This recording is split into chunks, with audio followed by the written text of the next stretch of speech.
Hey, this is Chuck, and you are listening to Fans with Bands, the podcast where we talk to the fans and the bands they dig about life, music, and whatever the hell else we want to talk about.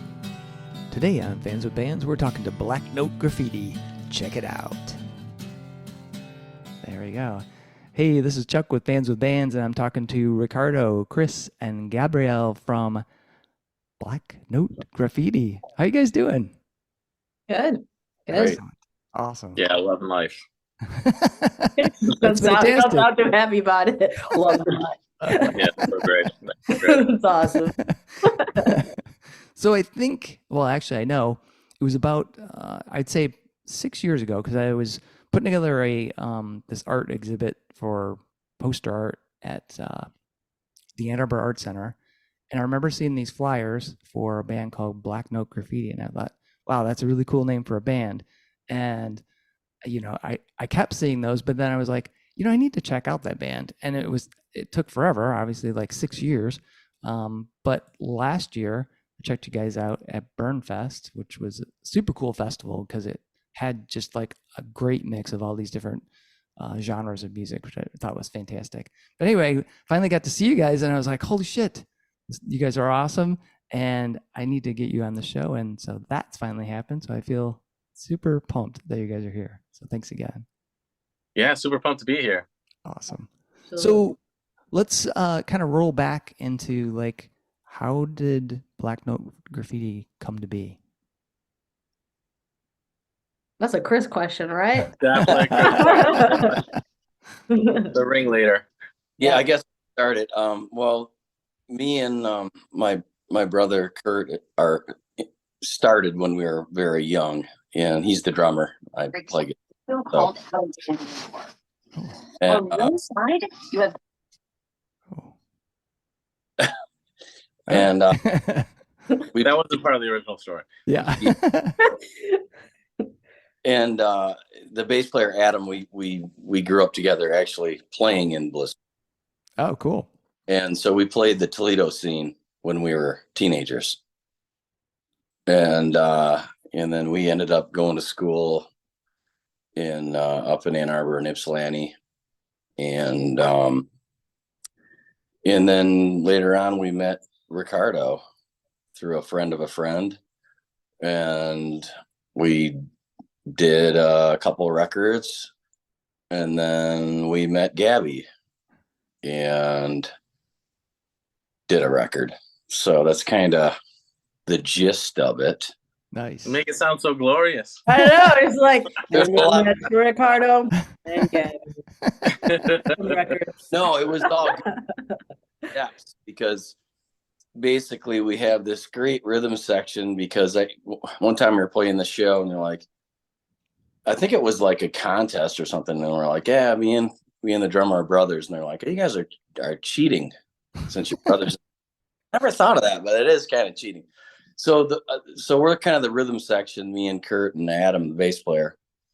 And then these guys came in, Rick came in, and the Gabby came in and kind of put this whole nother aspect on the whole thing. So we got like this tight rock rhythm section, and then bringing in keys and harmony vocals and another guitar player with totally different melodies with guitar. It just took it to another level.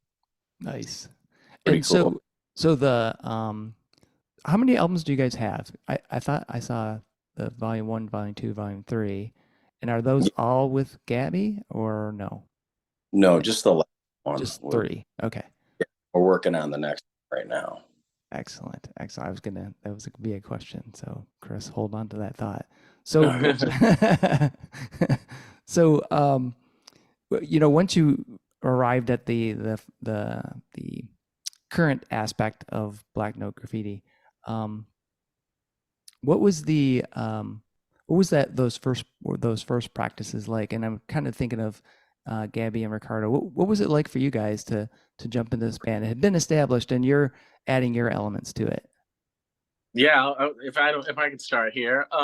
So yeah, when I first joined Black Note, they're real blues rocky, and I'm like coming from like kind of a punk scene, kind of like instrumental scene, and so I brought in, and it changed the dynamics definitely, as it naturally does.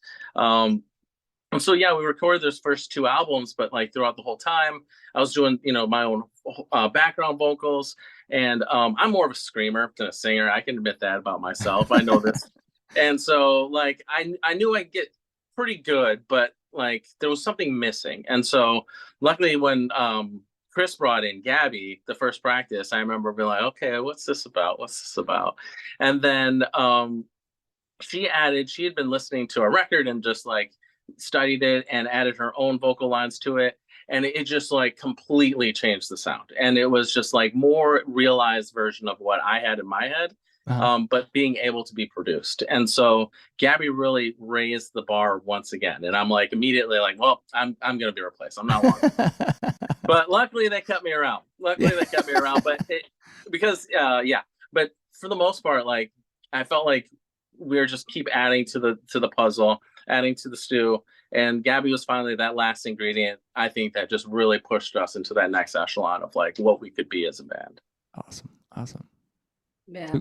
So Gabby, what was it like for you to I guess how did you come into the band? It sounds like Chris pulled you in, but how did that happen? So I was like, I think I was in one band before Black Note. It was just my first band ever, and I had like this band mix account. I don't know if you ever heard of band mix, but it's like you're a musician, you have a little profile, you put like, oh, I'm interested in this genre, blah, blah.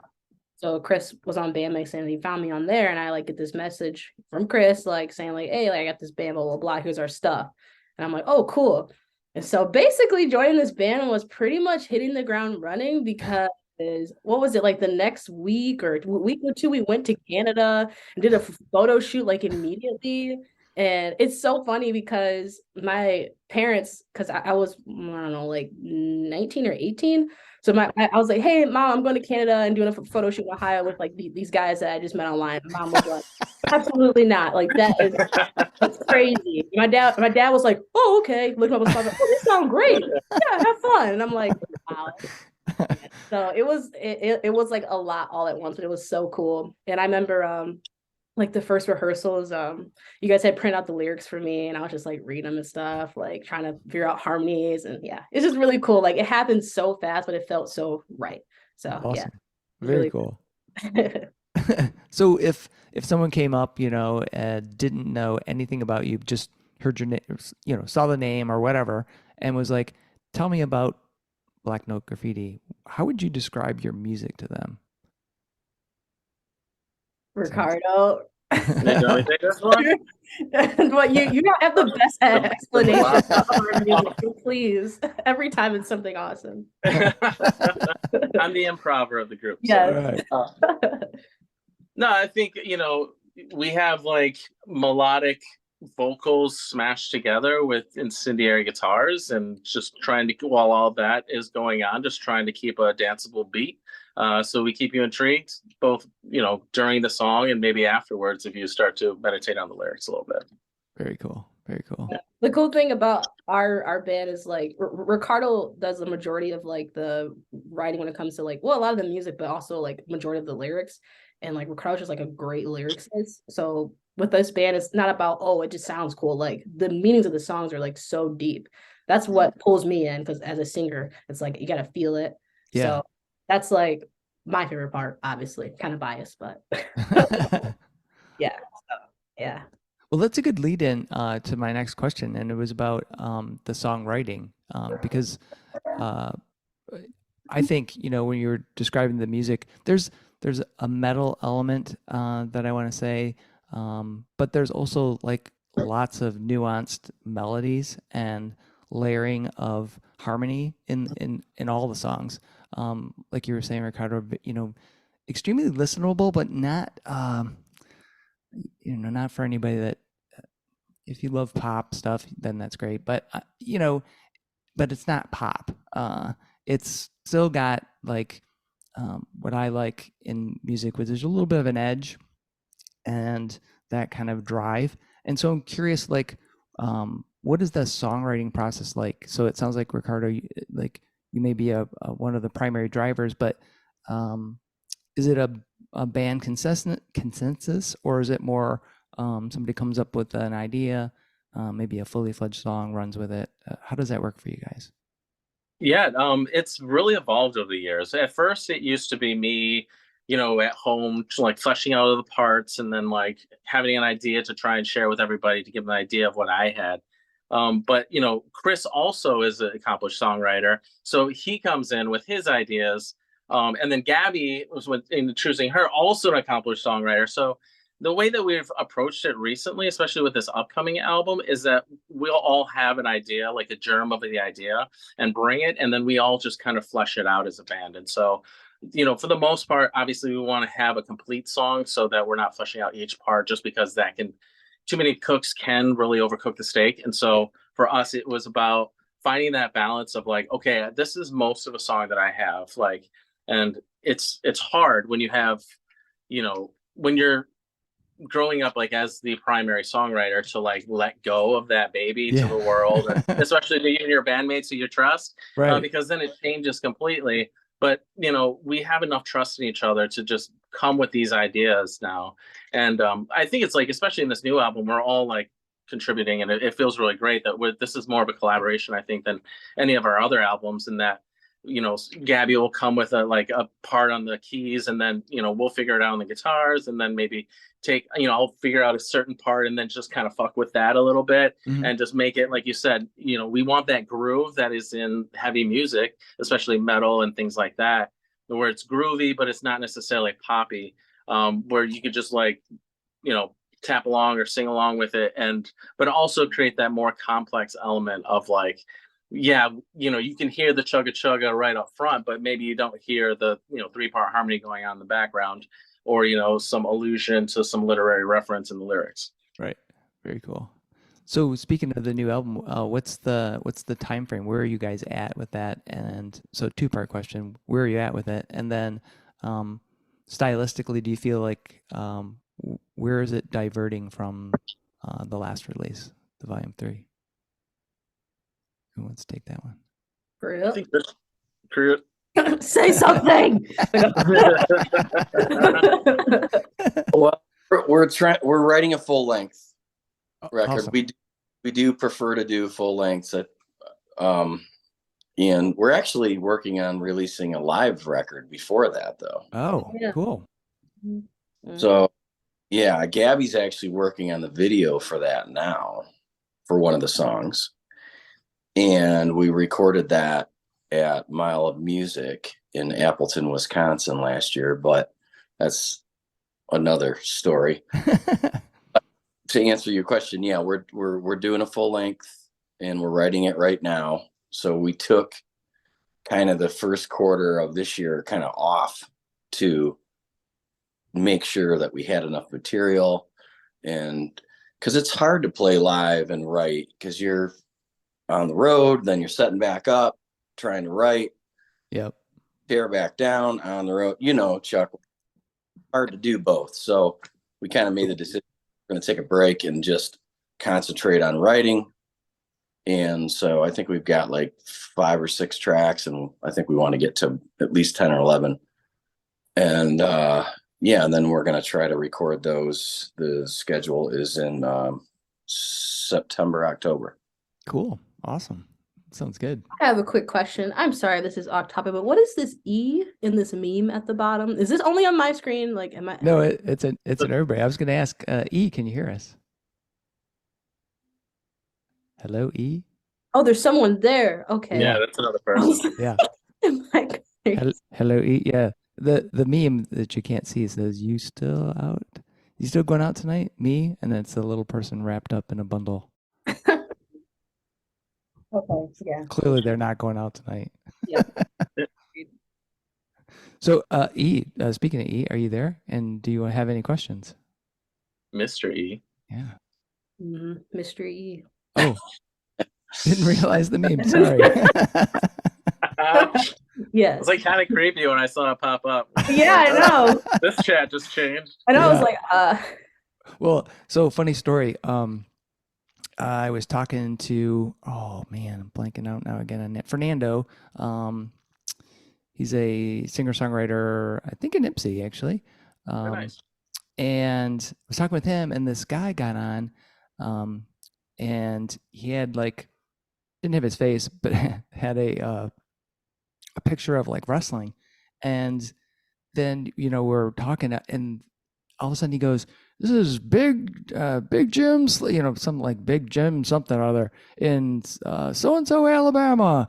Come to see this wrestling." And we're like, "What in the hell?" And so we just kept going. Every once in a while, he would interject this, because honestly, if you have the Zoom link, anybody can get on there. So you never really know. And so we ended up. It was really funny because it turned out it really is this like local wrestling thing, and he was like kind of promoting his wrestling thing, and he was he even chipped in on some questions. He's like, "I'm not listening to that," because sometimes I would ask like, "What was your first album?" "My first album," he would do that voice. It was awesome. So just so you know, you feel free to chip in and at any time. Oh, he's friends with Chris, and I'm clearly not going out, so there you go. Perfect. Miss.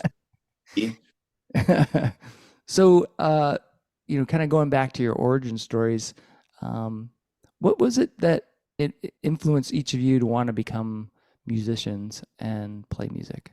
And let's start with Gabby. Well, I mean, I first started singing when I was in church as a kid, and my mom, she sings, so I just kind of got influenced by her to just be into music. Mm-hmm. My dad also plays the piano, so both my parents are musical, so that they kind of like influenced me in that way. So I was singing in church, and then I always would watch like shows that like had like a musical element. Like there used to be this movie called Camp Rock when I was like 8 or 9 years old. I thought that was so cool. Looking back on now, it's very cringy. It's really weird. But when I was a kid, I was like, "Oh, that's so cool, Camp Rock! Like they're out there like doing air guitar stuff. Wow, that's so cool." So cringy, but I thought it was cool. I was like, I'm gonna do that one day. I'm gonna be in a rock band. That's so cool. Yeah. Yeah, when I got my first car, I was like, cool. Now I gotta get on a line so I can find some members to be in a band because I can drive now, go where I want. That's kind of how that started. Awesome. Chris, how about you?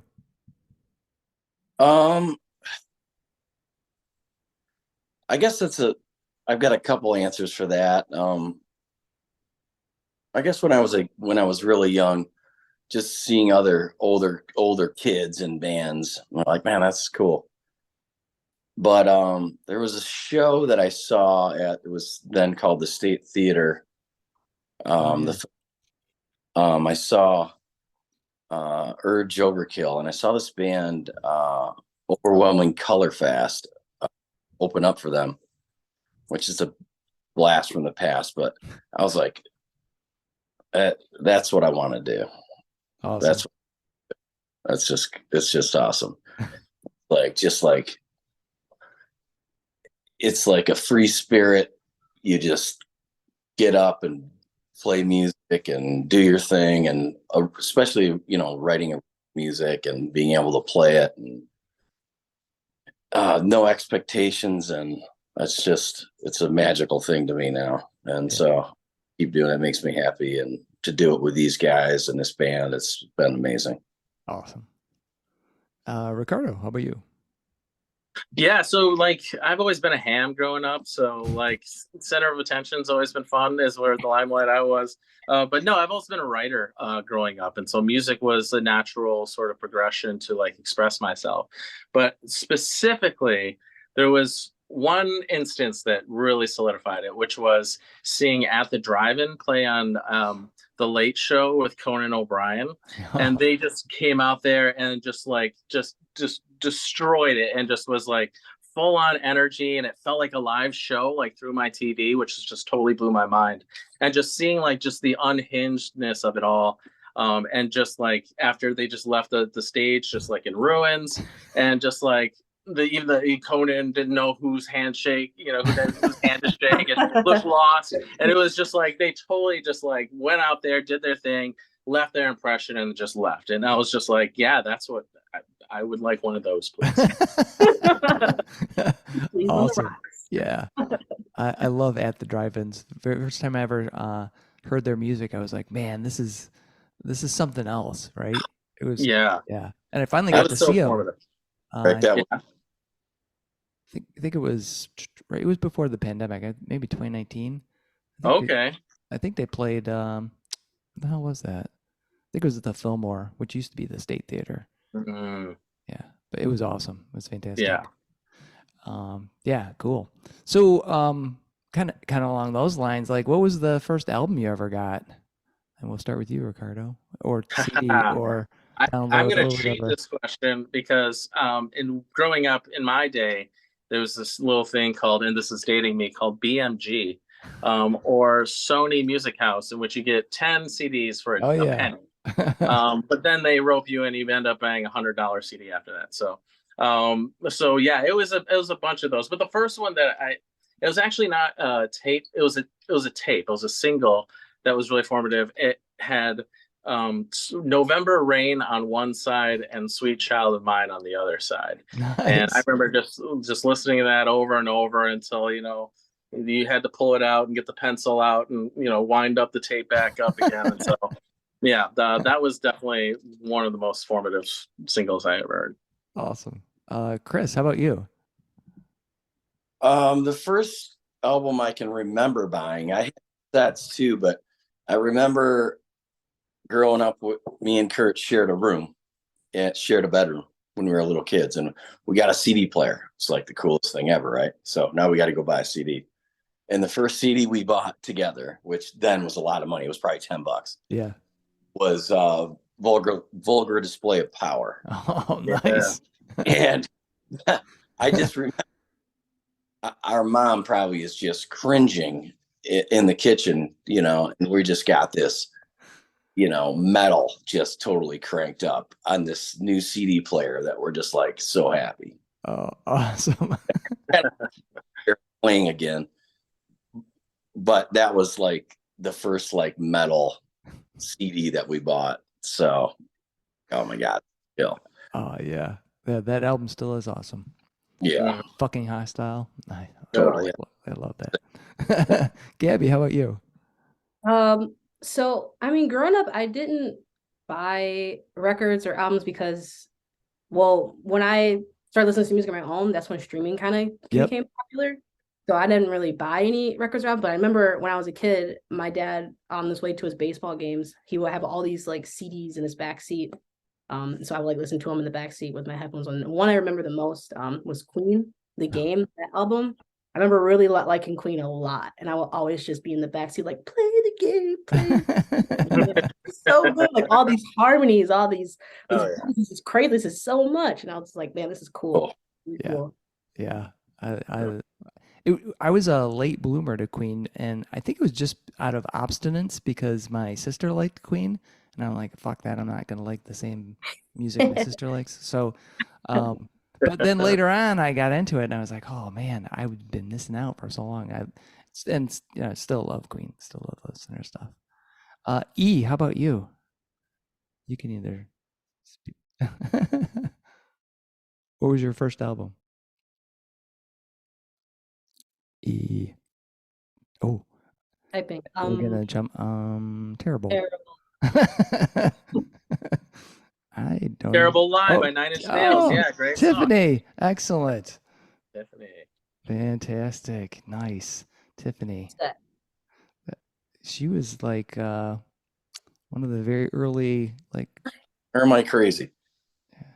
what the hell was I can't remember like mall, wasn't it? Like I always Mall associate with the mall. Yeah, mall pop.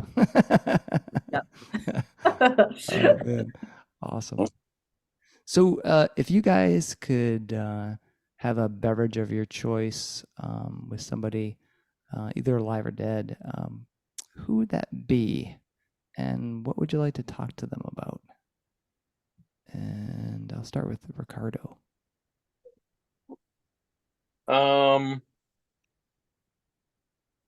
I'd like to probably do shots with Dave Grohl. He seems like a really cool dude, and I just like he's played in so many bands and is such a prolific, songwriter.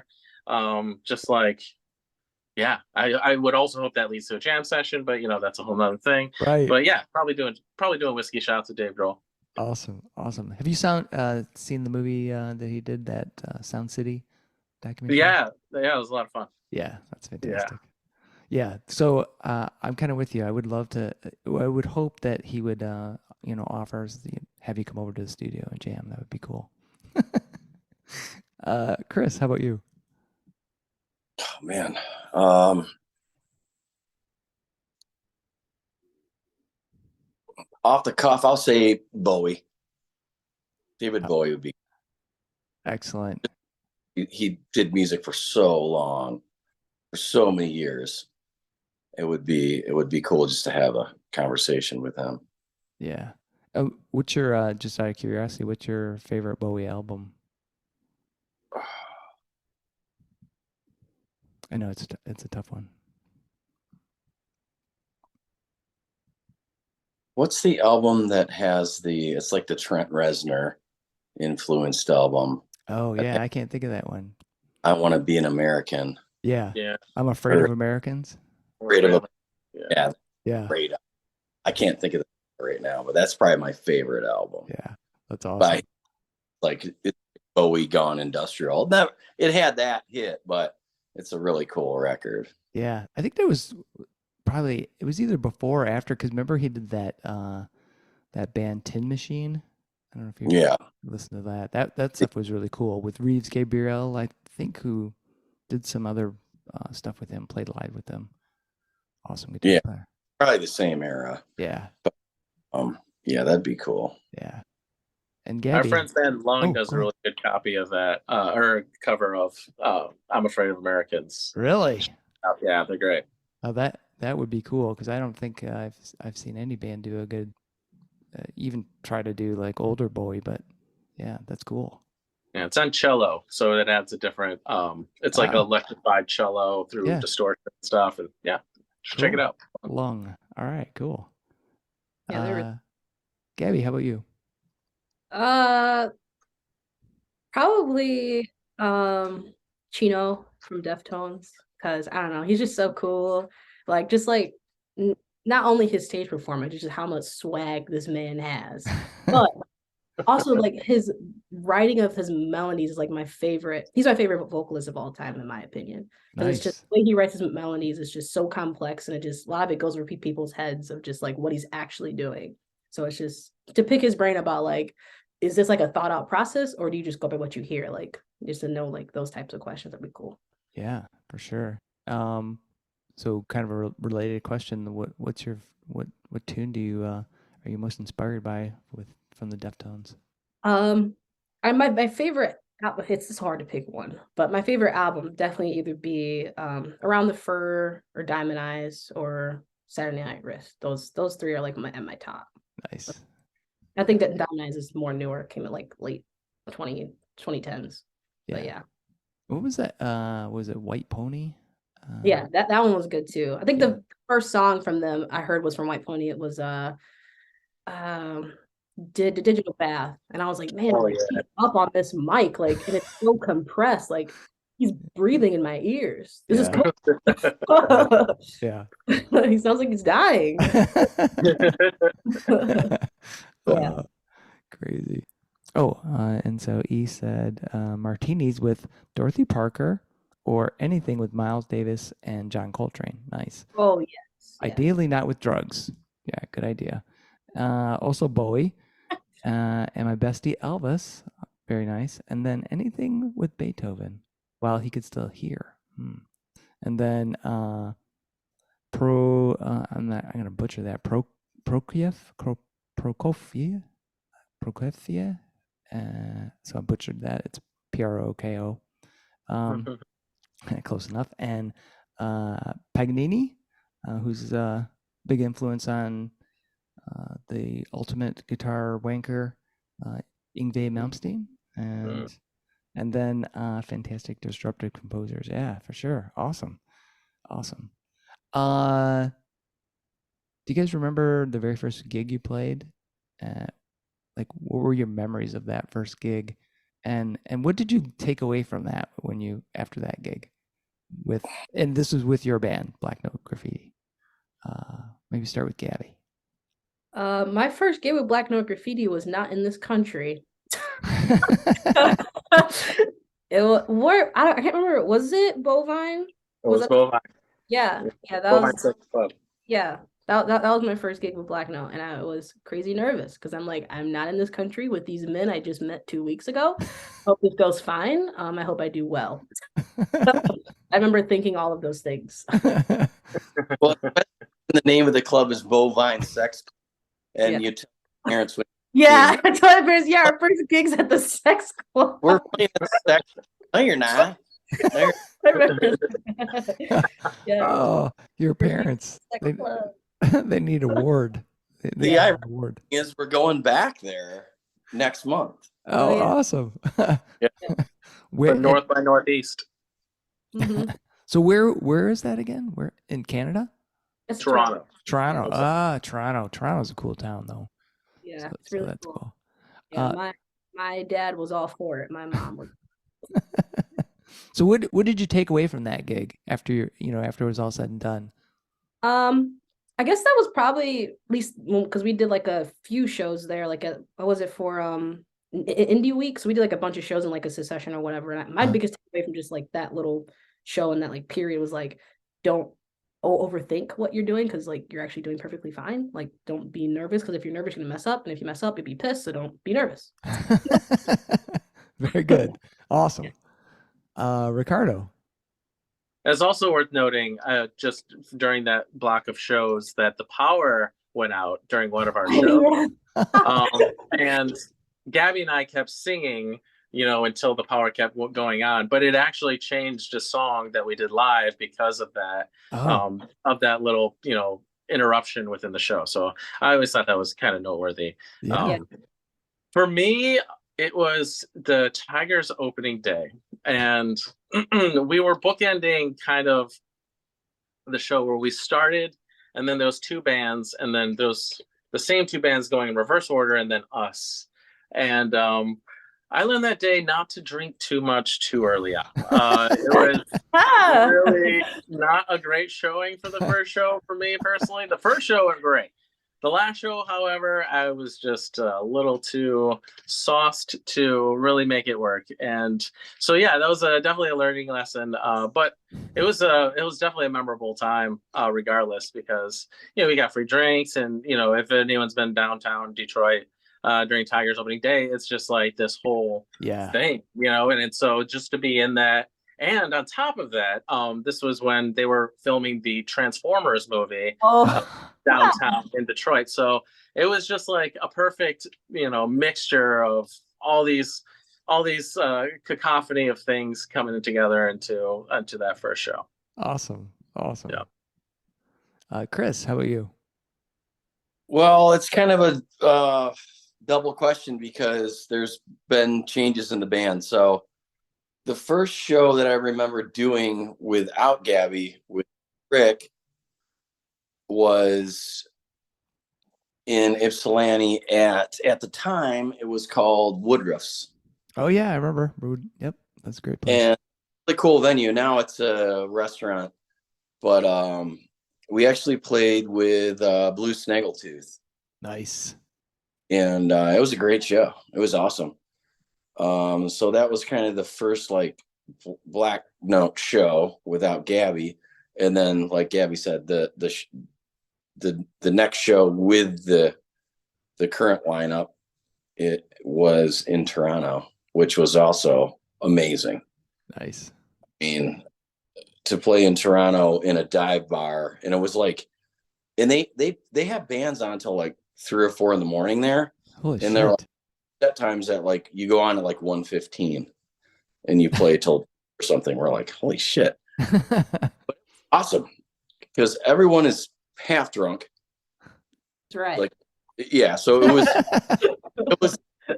it was amazing. So I kind of got a double show on that, which was awesome. So what's been the most memorable event for you guys as a band so far? Like a gig, or could be, I don't know, being on Fans with Bands. I'm not sure. I have one. Oh, okay, go for it. I remember when we were playing South by Southwest, and this is where the moment I realized, man, we really are a team. I ripped my pants, and they all sewed up my pants. They passed it around like in the van. Was it Chris? I think everyone had like had something to do with my pants, and they just like, I was like, wow, this is great teamwork. Awesome. That's awesome. Fantastic.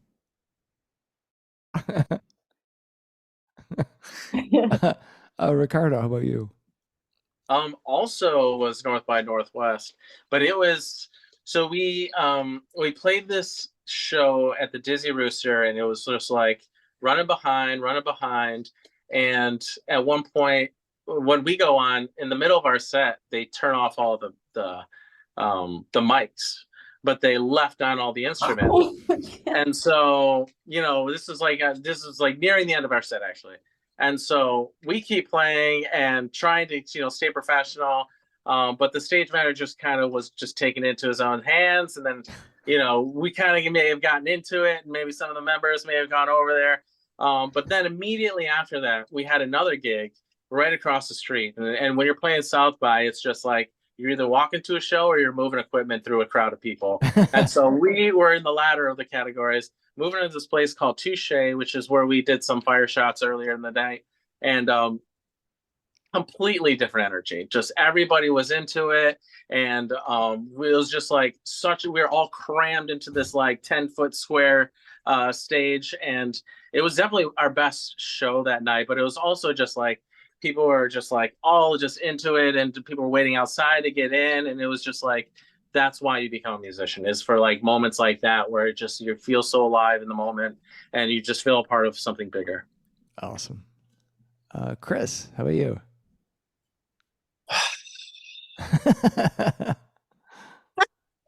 That's a good question. Can you repeat it again? Sure. Just a It's few more like, times. yeah, what was your most memorable Black Note Graffiti moment? And that could be, a show, something that happened at a practice, sewing Gabby's pants. Yeah, stitching my britches. What you said when that was. Fan. Yeah. Probably,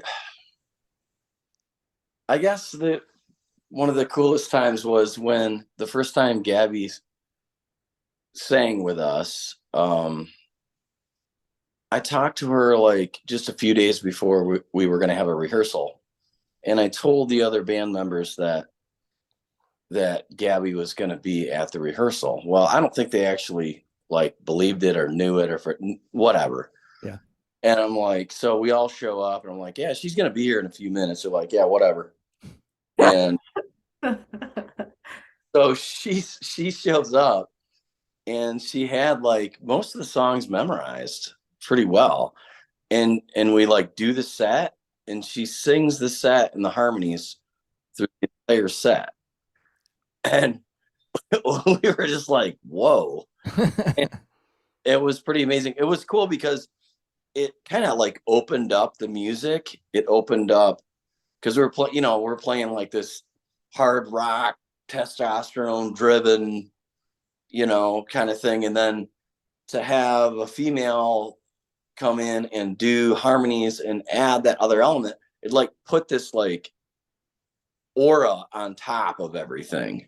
And it changed the whole, I think it changed the whole thing. And I think that, I think all of us kind of realized that, and it made it better. It made it different. And I think that was a pretty cool moment, where it was like, wow, this is pretty special. So, because we had a great band, but then we had a better band. Yeah. And, we got Ricardo, he's a great songwriter, great singer, killer guitar player. Kurt, amazing drummer. Adam, great bass player. I'm playing guitar, and then Gabby comes in. Great guitar player. Great guitar player. Okay. Great songwriter. So kind of slide over it. It was cool. It was really a cool moment where it was like, okay, this is now we've got something that is special. And then I knew, I was like, okay, I believe in it, and other people will believe in it. And that was pretty amazing. Awesome. So what's the most let's see what's the right word, challenging aspect of being in a band, not just this band, but or it could be a challenging element of being in this band. But what is that for each of you? Because I know that it can be hard when you're, because I did it years and years ago, but I remember it still. And there was great things like you were talking about, Chris, where you either have an epiphany about your band and or you have a great show or whatever. Certain elements are super cool, and then other things are like, oh man, this is super hard. So what have been some of the challenges for each of you? Maybe we'll start with Ricardo. Yeah. I mean, I think the biggest challenge is like deciding what's right for the music overall. Mm-hmm. It was, it's never easy to go from like the lead singer to the not lead singer. But, the first time I heard Gabby sing, there was one song in particular that when I heard it, it was just like so much better than I could ever do. And it was so humbling of being like, this is the right choice, for the, and it, now I'm adjusting how I write songs because now I no longer want to hear it in my voice. I want to hear it in Gabby's voice, Yeah. Because that really pushes me as a songwriter to reach that level of artistry that Gabby brings to the table.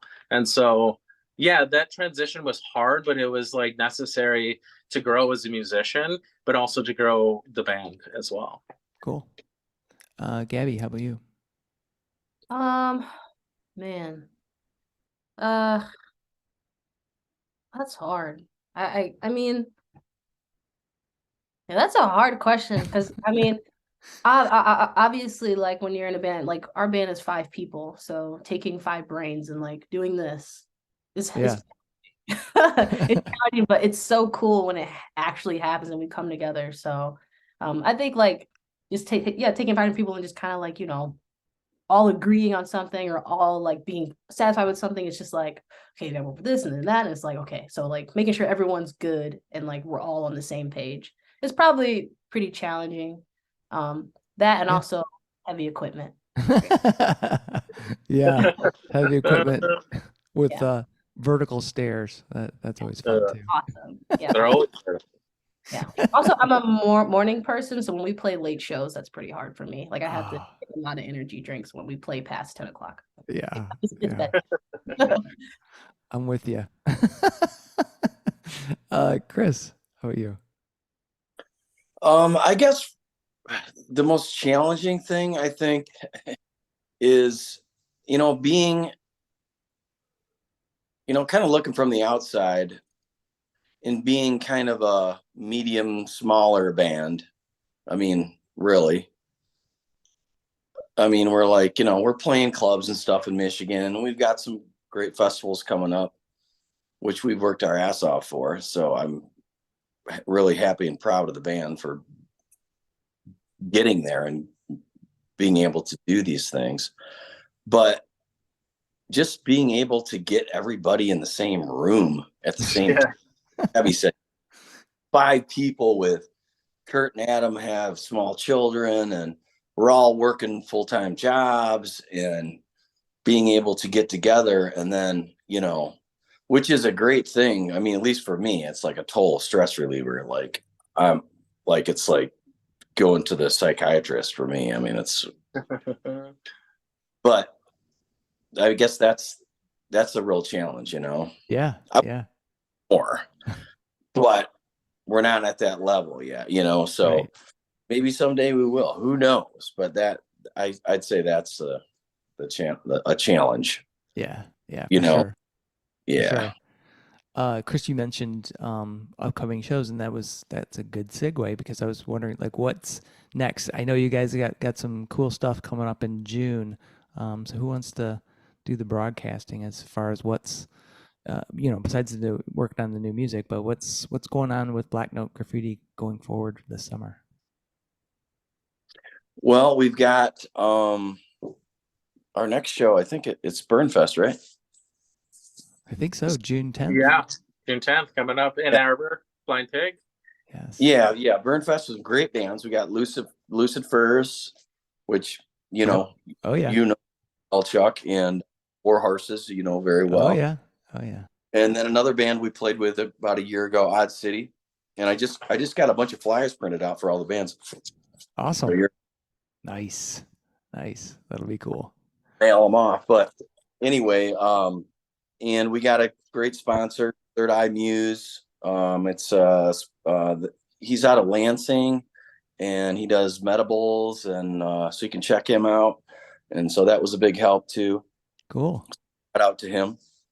Shout out to them, Third Eyed Muse. And so yeah, Burn Fest, and then we do Sounds and Sights in Chelsea. That's right. Yes. Yeah, kind of crazy. But they're doing like rock and metal this year. I know. Yeah, which is cool. Yeah. I really love that venue, Rumpus Room. Yeah. And playing right in front of there. The guy that owns it, super cool.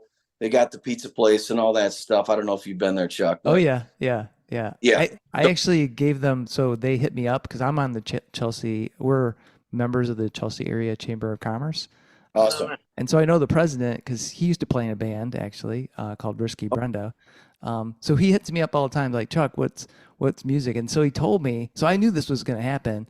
I hoped you guys would be on there, but I said, he goes, what are some heavy bands? And so I gave him a list. He's got like, I don't know, maybe like 4 of the ones I put in there. So I was Nice. I was stoked about that. Well, thanks. Yeah, thank you. Yeah, so I was and the Rumpus Room is awesome, and that stage is going to be cool. So Yeah, that's a great venue. But yeah, we're playing outside the June 13th. Is it or July 13th? Yep. Yeah. July. Yep. And then July 14th is Upheaval. Yeah, Upheaval. That was Yeah. the one that I was like, wow, this is awesome for you guys. But then I missed. There's a train going by here. But I missed North by Northeast, which is June 16th. Okay. Yeah. Cool. In Toronto. So we're really looking forward to rocking out Queen Street. Nice. Yeah. Nice. Awesome. That sounds cool, man. That sounds awesome. Yeah. So I'm stoked I marked my calendar. I've got I should be there 10th, and I'll for sure be there at Sounds and Sights. So that'll be great. Sweet. Yeah. Well, guys, I really appreciate you being on Fans with Bands. I just have one last question, and that is, pineapple or no pineapple on pizza? Gabby. So let's talk about this. So I used to be fully against it. I thought it should be a literal hate crime if you put fruit on pizza, but tomato, technically, Yeah. So then I thought about it, I was like, dang, pineapple. Let's try it. It was good, actually. So All right. I'm one of those people. Ricardo. One of us. Yeah, so yeah, I am specifically with bacon. I'm not a huge ham dude, but pineapple bacon. I just said you were a ham. Bacon's a different cut of ham. You ham? So yeah, pineapple bacon. Awesome. Chris, the outlier. I'm not. I'm just gonna plead the fifth on this one. Oh, No. come on. Uh-uh. Come No. on. Okay, We don't have any rights here. all right, I'm not gonna order it, but I'm not gonna look down on you if you. Just because you said that, I feel like you would look down on us because we do. It's fine. No. Okay, all right. No. This is gonna be strong. I'll Gonna eat come it. down to this. I'll eat it. I will. But it is a little bit strange. Go eat it with a little tear coming down. Die inside with every bite. And E mentioned that pizza, very smoky bacon or sausage only. That's it. So sounds like no pizza or no pineapple for E. And Chris, I'm with you. Actually, I won't judge anyone for their pineapple or non-pineapple choice, but I will not order pineapple because I think it, like Gabby, how you were originally, I think it should just be left on its own. The fruit over Come to here. the dark side. It's not that bad. I thought I used to be the same way. I feel like I do need to broaden my horizons and try it. So maybe the next time I get pizza, I'll try it. So So you've never tried it? no, because Oh, just take a little pineapple- pineapple off the top Yeah. and eat it, and then you'll slowly, it'll be great. because pineapple, I'm like, man, I like pineapple, but I'm just thinking it can't be with anything else. It'd just be enjoyed by itself. But I could have been missing something all these years. it's true. Reach out to us. You know where you reach us once you have That's it. right. Exactly. That's right. Awesome. Well, You gotta- guys, Haven't tried, and you ask that question. well, guys, thanks again for being on Fans with Bands. Really appreciate it. Thanks for having us. Thank you. I want to say something real quick. Sure. You covered the Burn Fest last year, Yeah. and did a story, and you were at the show and did a bunch of photos, and I just want to thank you. And the story that you did and the photos that you did were awesome. Oh, thanks, man. It was really cool. The way that you laid it out, really professional. You covered all the acts, and we really appreciate it. Well, thanks, man. It's my pleasure. It's actually it's a lot of fun, because get to meet people like you guys, and then I'm always blown away then when people say like, oh, I can't find any music, or there's no good music out there, and I'm like, Jesus, just go to a show and you're gonna find something, Definitely. Exactly. Yeah, and you got to opening my eyes to pineapple. You got to open your eyes to different music too, right? You did. That's the segue right there. That's beautiful. Just a little nibble off the top, and then the whole slice. Oh, That's right. funny. That's right. Awesome. All right, guys, take it easy. All right, bye, Chuck. Thanks. All right. See you, Chuck. See Thanks ya. for having us. Yep. Have a good night. Many thanks to Chris, Gabby, Ricardo, and E for joining me on this episode of Fans with Bands. Black Note Graffiti are an amazing progressive rock band, and it was a blast to get to talk with them. I loved hearing how the band has evolved over time, and especially loved hearing their stories of how they got together and their experiences the first time they played a gig. Be sure to check out Black Note Graffiti live this summer starting on June 10th at the Blind Pig, at North by Northeast in Toronto on June 16th, Chelsea Sounds and Sights on July 13th, and Upheaval Festival in Grand Rapids on July 14th. See the show notes for all the details and links. These are tough times for everyone in the creative industries such as music. Your support of live streaming, purchasing music, and merchandise is critical. If you can help out your local artists, please do. If you are in the Michigan area, consider following the Playing the Detroit Area Tonight Facebook page. It is a place for fans and bands to support each other and share our combined love of music. Thank you all so much for listening. Be sure to hit subscribe on your favorite podcast service to get each and every episode of Fans with Bands. Spread the word by rating the show and leaving a comment. We want to hear what you think. You can keep in touch by following us on social media. This is a Life in Michigan production. Until next time, be well and kick out the jams.